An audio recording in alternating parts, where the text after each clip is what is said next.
Hey everyone, welcome to सरकारी अर्ट once again. तो इस वीडियो में जो है मैं आप सभी के साथ एक इंपॉर्टेंट डिस्कशन करने वाला हूं जो कि एम्स नॉरसेट 6 2024 के एप्लीकेशन फॉर्म से रिलेटेड रहने वाला है। तो आप जैसे जानते हो कि एम्स नॉरसेट 6 का जो ऑफिशियल नोटिफिकेशन है एम्स की तरफ से रिलीज कर दिया गया है और उसके जो एप्लीकेशन फॉर्म है वो परसों से स्टार्ट हो चुके हैं। ठीक है, तो एप्लीकेशन फॉर्म किस तरीके से फिल करना है उस पर मैंने ऑलरेडी वीडियो अपलोड कर दिया है। अगर आपको ये जानना है कि फॉर्म कैसे फिल करना है तो स्टेप बाय स्टेप प्रोसेस मैंने उस वीडियो में बताया हुआ है, तो उस वीडियो को जाकर आप चेकआउट कर सकते हो। उस वीडियो का लिंक आपको कमेंट सेक्शन में मिल जाएगा। एंड इस वीडियो में जो हम लोग डिस्कशन करेंगे वो एम्स नॉरसेट के जो मतलब एप्लीकेशन फॉर्म है, तो इसके बारे में हम लोग सारी डिटेल्स देखने वाले हैं कि एग्जाम की फीस वगैरह कितनी है, एग्जाम आपका कब कंडक्ट होगा, लास्ट डेट क्या है फॉर्म फिल करने की, एलिजिबिलिटी क्या है, कौन कौन कैंडिडेट्स इसमें अप्लाई कर सकते हैं, और जितनी भी इंपॉर्टेंट चीजें वो सारी चीजें हम यहाँ पर देखेंगे। एज लिमिट से रिलेटेड चीजें देखने वाले हैं और बाकी कैटेगरी सर्टिफिकेट आपका कौन सा वाला होना चाहिए, ये सारी इन्फॉर्मेशन हम लोग इस वीडियो में डिस्कस करेंगे। तो आप सभी से रिक्वेस्ट है कि वीडियो को प्लीज पूरा एंड तक देखना, सो दैट अगर आप एम्स नॉरसेट के लिए अप्लाई कर रहे हो तो आपको कोई भी प्रॉब्लम आगे ना हो।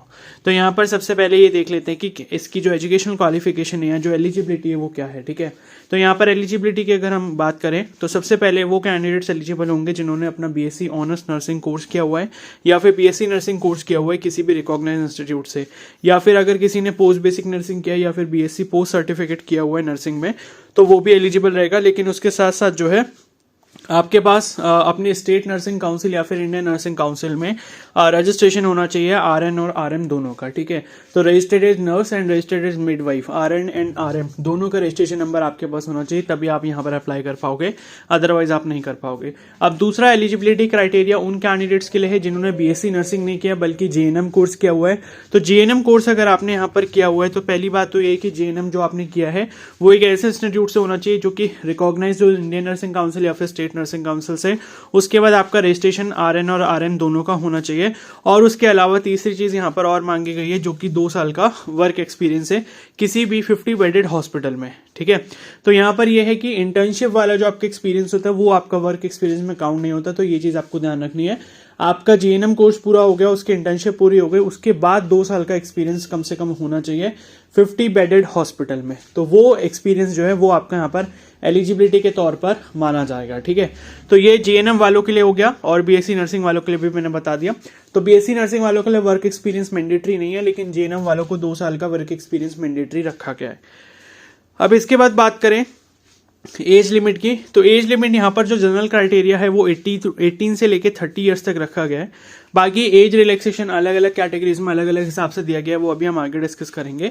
और एप्लीकेशन फॉर्म की अगर हम फीस की बात करें तो यहाँ पर जनरल और ओबीसी कैंडिडेट्स के लिए 3000 रुपीज है, SC/ST और EWS के लिए 2400 रुपीज है, और जो PWD कैंडिडेट्स हैं पर्सन विद डिसेबिलिटीज उनकी कोई भी फीस यहाँ पर नहीं है, उनका फॉर्म जो है वो मतलब विदाउट एनी फीस जो है फिल कर सकते हैं। ठीक है, और एप्लीकेशन की फीस वगैरह आपको सब ऑनलाइन ही फिल करना होगा, मैंने बताया हुआ है फॉर्म कैसे फिल करना है, तो उसको एक बार जाके चेकआउट जरूर कर लेना, और सारी चीजें मैंने उसमें डिटेल में बताई हैं, तो आपको कोई भी प्रॉब्लम नहीं आएगी। ठीक है, अब यहाँ पर बात करें एग्जाम की डेट की, तो यहाँ पर जो स्टेज 1 है वो आपका यहाँ पर 14 अप्रैल को होगा, जिसे हम नॉरसेट प्री बोल रहे हैं, और स्टेज 2 जो कि नॉरसेट मेंस है वो आपका 5 मई को होगा। तो नॉरसेट 1 जो क्लियर करेगा वो नॉरसेट 2 के लिए अपियर होने के लिए एलिजिबल हो जाएगा, और उसके बाद फिर आपकी फाइनल मेरिट बनेगी। ठीक है, अभी देखेंगे आगे मार्किंग वगैरह कैसी होगी, कट ऑफ वगैरह कैसी होगी, नेगेटिव मार्किंग कितनी है, सिलेक्शन कैसे होगा, ये सारी चीजें अभी हम लोग आगे डिस्कस करेंगे। ठीक है, तो ये रही आपकी एग्जाम डेट की बात, और 26 से आपका एप्लीकेशन फॉर्म स्टार्ट हो चुका है। 17 मार्च शाम को 5 बजे तक आप अप्लाई कर सकते हो, तो 17 मार्च जो है वो उसकी लास्ट डेट है, उससे पहले पहले आपको यहाँ पर अपना एप्लीकेशन फॉर्म फिल कर लेना होगा। और अगर किसी के में कोई फॉर्म में रिजेक्शन वगैरह आता है, क्योंकि अगर आप फॉर्म को सही से फिल नहीं करते तो एम्स खुद अपनी तरफ से जो है फॉर्म को रिजेक्ट कर देता है, तो उस केस में 18 से 20 मार्च के बीच में आप जो है करेक्शन कर सकते हो या फॉर्म को एडिट कर सकते हो। ठीक है, तो 18 से 20 के बीच जो है वो आपके यहाँ पर करेक्शन विंडो ओपन होगी। और उसके बाद नेक्स्ट आ जाते हैं यहाँ पे। ठीक है, तो फॉर्म में फोटो वगैरह कैसे अपलोड करनी है उस पर भी मैंने सारी डिटेल्स उसी वीडियो में बताई हैं, तो उस वीडियो से आपको काफी हेल्प मिल जाएगी, एक बार जरूर देख लेना फॉर्म फिल करने से पहले, अदरवाइज आपको बाद में प्रॉब्लम हो सकती है। तो यहाँ पर एज रिलैक्सेशन के बारे में अगर बात करें तो SC/ST कैंडिडेट्स के लिए 5 ईयर्स का है, OBC के लिए 3 ईयर्स का है, PWBD के लिए 10 ईयर्स का है, PWBD प्लस OBC के लिए 13 ईयर्स का है, PWBD प्लस SC/ST के लिए 15 ईयर्स का है, और एक्स सर्विसमैन या फिर कमीशन ऑफिसर्स के लिए यहाँ पर 5 ईयर्स का रिलैक्सेशन दिया गया है। बाकी जो सेंट्रल गवर्नमेंट के सिविलियन एम्प्लॉयज हैं ग्रुप बी पोस्ट पे, उनके लिए 5 ईयर्स का एक्सपीरियंस है, ठीक है।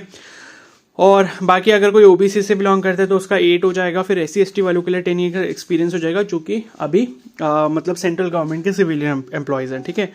अब बात यहाँ पर करते हैं कैटेगरी सर्टिफिकेट आपका कौन सा वाला चलेगा। तो पहली चीज ये ध्यान रखो कि जनरल को तो कोई सर्टिफिकेट देना नहीं होता, और बाकी जो SC/ST कैंडिडेट्स हैं उनका सर्टिफिकेट कितना भी पुराना हो चल जाएगा, किसी भी फॉर्मेट में हो, चाहे आपका स्टेट लेवल के फॉर्मेट में हो या फिर सेंट्रल लेवल के फॉर्मेट में हो, दोनों ही वैलिड रहेंगे। अब बात यहाँ पर सबसे इंपॉर्टेंट आती है EWS और OBC वाले कैंडिडेट्स के लिए, ठीक है। तो OBC वाले जो कैंडिडेट्स हैं उनको ये ध्यान रखना है कि वो OBC NCL में आते हो, यानी कि नॉन क्रीमी लेयर में, क्योंकि OBC के 2 पार्ट्स रहते हैं, एक क्रीमी लेयर एक नॉन क्रीमी लेयर। तो नॉन क्रीमी लेयर में जो है आप आने चाहिए अगर आपको रिजर्वेशन का बेनिफिट लेना है, ठीक है। और दूसरी चीज आपको ये भी चेक कर लेनी है कि क्या आपकी जो कास्ट है वो OBC की सेंट्रल लिस्ट में प्रेजेंट है या नहीं है, ठीक है। तो ये चीज चेक कर लेना। और बाकी यहाँ पर ये लिखा है कि जो आपका NCL OBC का सर्टिफिकेट है, ठीक है, तो यहाँ पर आप देखोगे फर्स्ट पॉइंट में जो 4th वाली लाइन लिखी है, NCL OBC certificate issued during the period from 1 April 2023 to 31 March 2024 will be considered valid, ठीक है। तो 31 मार्च 2024 तक का आपका सर्टिफिकेट होना चाहिए और 1 अप्रैल 2023 से बना होना चाहिए। मतलब 1 अप्रैल 2023 से लेके 31 मार्च 2024 के बीच का अगर आपका सर्टिफिकेट होगा OBC का तो वो वैलिड माना जाएगा, ठीक है। उसी तरीके से EWS की अगर हम यहाँ पर बात करें तो EWS वाले कैंडिडेट्स के लिए यहाँ पर वही सेम चीज लिखी है, ठीक है। लास्ट में लिखा है, लास्ट की 3rd 4th लाइन में, accordingly EWS certificate issued in the final year 2022 से issued from 1 April 2023 to 31 March 2024 valid for the year 2023-24 will be considered valid, ठीक है। तो ये डेट मैंने आपको बता दिया, अगर आपका सर्टिफिकेट इससे आगे पीछे होता है तो वो वैलिड नहीं माना जाएगा। इस चीज को आपको ध्यान रखना है, वरना आपको डॉक्यूमेंट वेरिफिकेशन के टाइम पे प्रॉब्लम आ सकती है, ठीक है।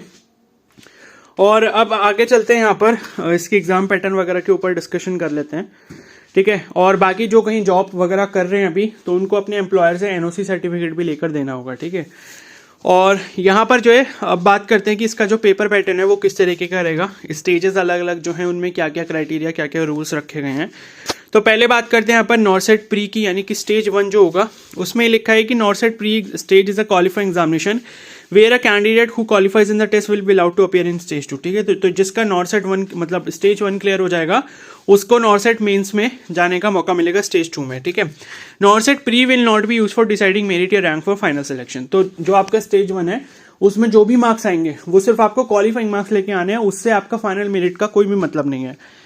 तो इसका जो नॉर्सेट स्टेज 1 है वो 90 मिनट्स का रहेगा, 100 MCQ होंगे 100 मार्क्स के, यानी कि हर एक क्वेश्चन आपका 1 मार्क्स का रहेगा, जिसमें से 20 क्वेश्चन आपके जनरल नॉलेज और एप्टीट्यूड के रहने वाले हैं और 80 क्वेश्चन जो है वो आपकी नर्सिंग के सिलेबस से रिलेटेड रहेंगे। नेगेटिव मार्किंग की बात करें तो 1/3 की नेगेटिव मार्किंग यहाँ पर रहेगी, ठीक है, यानी कि -0.33 आपके यहाँ पर नेगेटिव होंगे अगर आपने गलत आंसर अटेम्प्ट किया। अगर आप क्वेश्चन छोड़ देते तो 0 मार्क्स होंगे उसके, अगर आप सही आंसर करते तो +1 मार्क्स होंगे, ठीक है। और उसके बाद जो है question paper will be divided into 5 section each of 18 minutes duration. तो यहाँ पर एक और चेंज देखने को मिला है यहाँ पे कि अब जो है जो आपके 5 सेक्शन टोटल बना दिए गए हैं, ठीक है। तो आपको पता है 90 मिनट का पेपर है, 100 क्वेश्चंस आपके रहेंगे, तो पूरे पेपर को इन्होंने क्या करा है 5 सेक्शंस में डिवाइड करा है। एक तो आपका एप्टीट्यूड वाला सेक्शन रहेगा, जीके एंड एप्टीट्यूड वाला, वो 20 क्वेश्चन हो गए। उसके अलावा जो 80 क्वेश्चन आपके नर्सिंग से सिलेबस से रहेंगे उसमें भी आपके 4 सेक्शन रहेंगे 20-20 क्वेश्चन के, ठीक है। और हर सेक्शन के लिए आपको 18 मिनट मिलेगा, यानी कि अब यहाँ पर इन्होंने जो है सेक्शन वाइज टाइमर भी लगा दिया है, जो कि आई थिंक पहले ये नहीं देखने को मिला था, ठीक है। तो सेक्शन वाइज आपको टाइमिंग दी जाएगी। अब पहला सेक्शन है तो 18 मिनट होंगे, दूसरा सेक्शन होगा 18 मिनट होंगे। जैसे ही 18 मिनट कंप्लीट होंगे सेक्शन अपने आप स्विच हो जाएगा और फिर आपको वही सेक्शन अटेम्प्ट करना पड़ेगा। ना तो आप पीछे जा पाओगे, आगे भले ही हो सकता है जा पाओ, बट आगे कौन ही जाएगा बिना अटेम्प्ट करे, ठीक है। तो ये है कि एक एक सेक्शन को अटेम्प्ट करने के लिए आपको 18 मिनट का टाइम दिया जाएगा। तो यानी कि एक सेक्शन में अगर आप ज्यादा टाइम लगा रहे थे पहले, तो वो अब आप नहीं लगा पाओगे, ठीक है। तो ये है कि आपको पेपर इस बार और ज्यादा स्ट्रैटेजी के साथ करना पड़ेगा। और उसके बाद यहाँ पर जो है ये लिखा है इसमें कि there will be sequence in which each section will be enable to view answer या क्वेश्चंस, एक्सेस टू विजिबल या active part to view answer will be disabled after lapse of certain duration. यानी कि 5 sections आपके पास खुले होंगे at a time, आप एक section पे जा पाओगे और एक सेक्शन जैसे ही आपने ओपन करा फिर आपका वो 18 मिनट के लिए खुला रहेगा और उसके बाद फिर आप दूसरे सेक्शन पे जा सकते हो, ठीक है। तो ऐसा कुछ इसमें लिखा हुआ है। और एग्जामिनेशन आपका जो है 90 मिनट के बाद ऑटोमेटिकली यहाँ पर सबमिट हो जाएगा, 1.5 घंटे के बाद ऑटोमेटिकली हो जाएगा।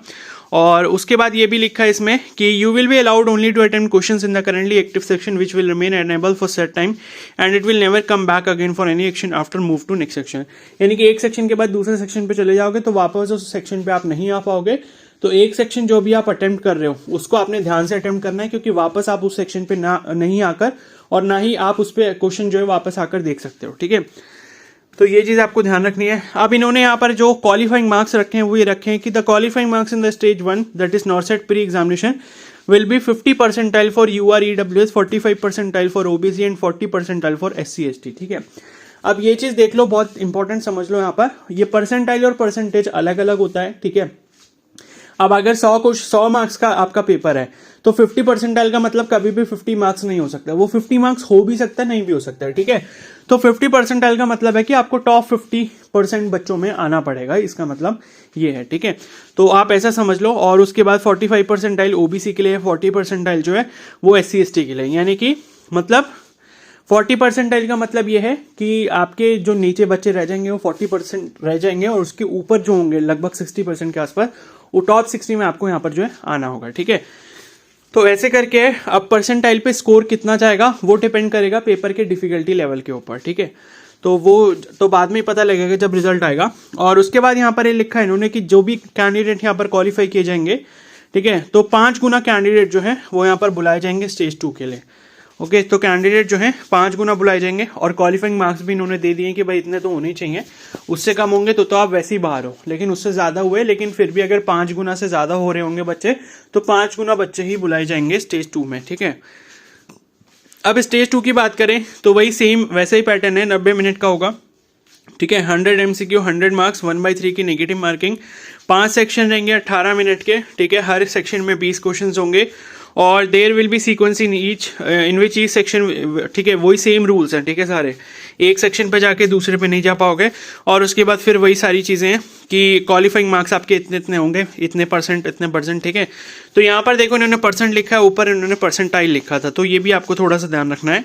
तो स्टेज 2 में ये परसेंट के अकॉर्डिंग क्वालिफाइंग मार्क्स देख रहे हैं और स्टेज 1 में जो है ये आपके परसेंटाइल के अकॉर्डिंग देख रहे हैं, तो ये थोड़ा सा यहाँ पर डिफरेंस है, ठीक है। और फिर ये होगा कि आपका जो सेकंड वाला एग्जाम है उसके अकॉर्डिंग आपकी फाइनल मेरिट यहाँ पर बनेगी। और फिर जो भी सेलेक्ट होता है सेकंड स्टेज में, फिर उसके लिए चॉइस फिलिंग वगैरह का ऑप्शन आ जाएगा कि आपको कौन सा एम्स जो चाहिए, मतलब वो उसको ऊपर रखना है, किसको नीचे रखना है, ठीक है। तो अभी फॉर्म फिल करते टाइम तो ये चीज़ नहीं आ रही है, बट ये है कि आई थिंक स्टेज 1 जिसका क्लियर हो जाएगा उसके पास ये ऑप्शन आएगा कि उसको कौन सा एम्स जो है वो ऊपर सेलेक्ट करना है, कौन सा नीचे सेलेक्ट करना है, ठीक है। तो यही कुछ रूल्स हैं जो आपको समझने थे। आई होप सारी चीज़ आपको अच्छे से क्लियर हो गई होंगी। बाकी फिर भी कोई डाउट रहता है तो आप मेरे को कमेंट सेक्शन में बता देना। एंड अगर आपको फॉर्म फिल करना है तो उस वीडियो को एक बार जरूर देख लेना जो मैंने ऑलरेडी अपलोड की है फॉर्म फिलिंग प्रोसेस के ऊपर, तो उसमें हमने स्टेप बाय स्टेप सारी चीज़ें बताई हुई हैं। बाकी कोई डाउट होता है तो कमेंट सेक्शन में आप बता सकते हो। और अगर ये वीडियो आपको हेल्पफुल लगी हो तो प्लीज़ उसको जरूर लाइक कर देना, चैनल बनाए तो सब्सक्राइब कर लो एंड बेल आइकन को प्रेस कर लो, ताकि नॉर्सेट से रिलेटेड और भी जो इंपॉर्टेंट इन्फॉर्मेशन होगी वो आपको इस चैनल पर मिलती रहे। Okay, so thank you and have a nice day.